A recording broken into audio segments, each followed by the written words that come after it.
Poeta gaúcho chamado Mário Quintana, muita gente o conhece, é um homem estupendo, que deu um azar danado, morreu há 20 anos, na mesma semana que o Ayrton Senna. E quando você é alguém muito importante, mas alguém famoso morre perto, você desaparece do circuito. Tanto que tem gente que não sabe que Mário Quintana morreu, né? Outros talvez nem de que ele viveu. Né? E Mário Quintana, um homem especial, inclusive com uma grande qualidade. Ele morreu solteiro, com quase 88 anos de idade. E ele tem a melhor resposta que eu já vi para não se casar. Todas as vezes que alguém perguntava a Mário Quintana, mas por que o senhor nunca se casou? Ele dizia, sempre preferi deixar dezenas de mulheres esperançosas do que uma só desiludida.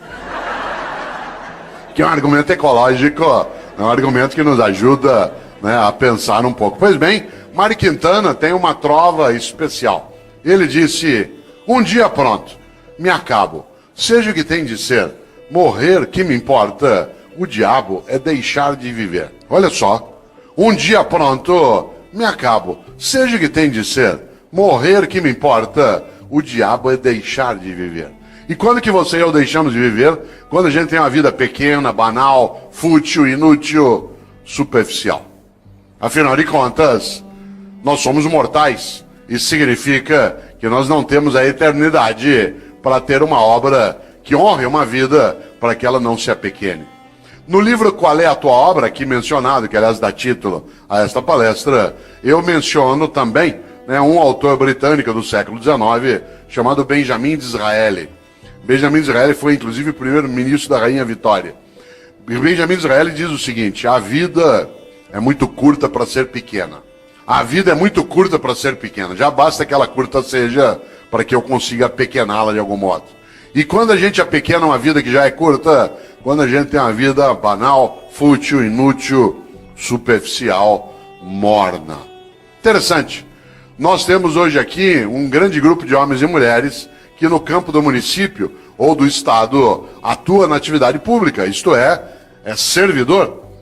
É aquele ou aquela que tem uma capacidade imensa de fazer algo especial, ganhar a vida cuidando de vida. Você quer coisa mais honrosa do que ganhar a vida cuidando de vida, mas não da própria vida, também da própria vida, mas do conjunto da vida numa comunidade, numa cidade, num estado. E nesta hora, quero lembrar algo. De fato, a vida é muito curta para ser pequena. Nós estamos quase terminando o mês de novembro. Esse mês teve, no dia 2, a lembrança por parte de uma parcela dos cristãos que criaram o seu dia de finados. O dia de finados tem uma finalidade, fazer com que você e eu nos lembremos de algo especial, que mortais somos. Aliás, você sabe que nós somos o único animal que é mortal.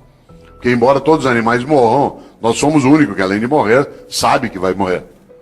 Por exemplo, teu cachorro está dormindo sossegado agora. Teu gato está lá, numa boa. Você, desde que eu falei, está pensando. Por isso nós não somos só mortais, nós sabemos disso e o fazemos desse modo. Olha que coisa boa. Por isso eu queria lembrar exatamente nessa direção. O dia 2 de novembro, para alguns, lembra exatamente a ideia de finados. E é interessante porque este mês, curiosamente, ele é o penúltimo mês do ano. Mas ele nem sempre foi assim. Olha que coisa. Aliás, se o teu filho te perguntar, por que o mês de novembro é o mês 11? Por que o mês de dezembro é o mês 12?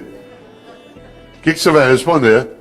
Talvez você não saiba, mas como lembrou o presidente, eu sei. Em compensação, tem muita coisa que você sabe e eu não sei. Muita coisa que você conhece eu não conheço. Sorte sua e sorte minha. Soubéssemos as mesmas coisas, nós íamos ficar nos repetindo.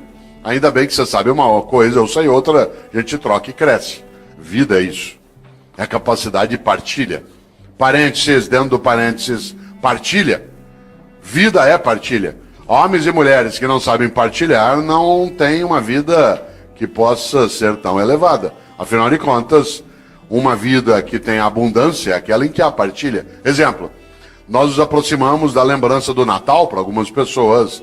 Uma mesa de Natal abundante não é aquela que tem muita comida, é aquela que tem partilha. Às vezes a única coisa que você tem sobre uma mesa de Natal é comida. E muita. E nenhuma partilha. Vida é partilha. Afinal de contas, é só lembrar algo decisivo. Vários de nós aqui, ou aqueles que nos assistem, quando mais jovens, tínhamos menos dinheiro, menos recurso financeiro. A sociedade brasileira era mais pobre do que ela é hoje. Vários dos nossos pais tiveram menos dinheiro do que nós. Vários dos nossos tínhamos menos recurso. O país ele foi elevando a nossa capacidade de renda. Claro que ainda longe daquilo que a gente deseja e merece, mas absolutamente superior ao que já tivemos há 40, 50 anos. Portanto, vou contar uma coisa que quem é jovem talvez não imagine. Vários de nós, quando mais jovens, a gente ia almoçar no domingo na casa de um irmão, do pai, da mãe, de um parente. Não tinha possibilidade de fazer um almoço se cada um não levasse alguma coisa. E aí vinha um milagre magnífico na vida. Cada um de nós levava um pouquinho. Mas na hora de ir embora, todo mundo levava mais do que tinha trazido. Esse é um milagre maravilhoso. Esse é um milagre da multiplicação. Olha que coisa. Cada um de nós levava só um pouquinho. Um frango, uma maionese, uma lasanha.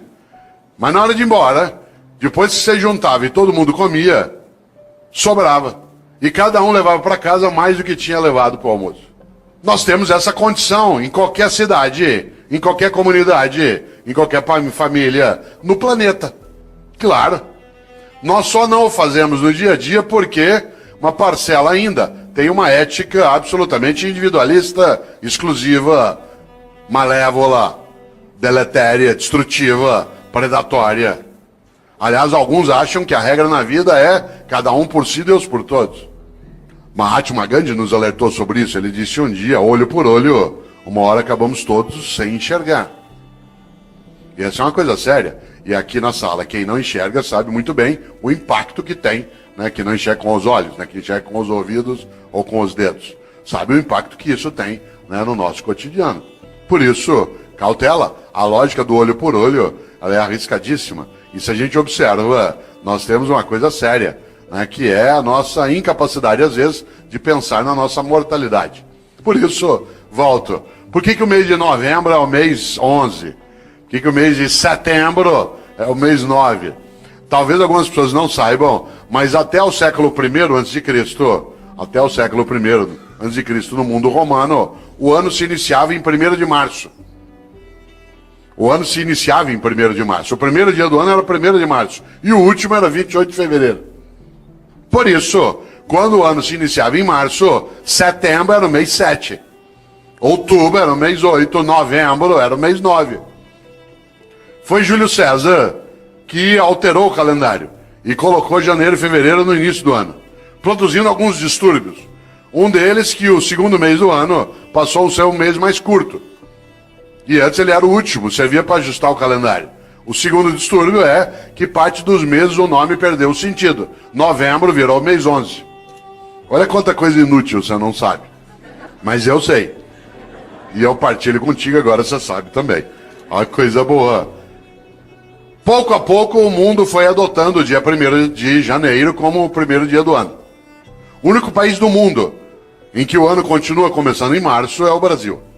Né, que é um país clássico, né, um país clássico que não aceita essas modernidades de Júlio César, e para nós, não é março, ainda não começou. Né? Olha que coisa interessante. No entanto, no passado se usava o último dia do ano, que no caso era 28 de fevereiro, para pensar sobre a vida. Você sabe que a palavra fevereiro ela vem de uma divindade etrusca, o nome do mês, de uma divindade etrusca que é Februa. Februa é a divindade da purificação, da queima, da febre. Porque a febre, ela purifica.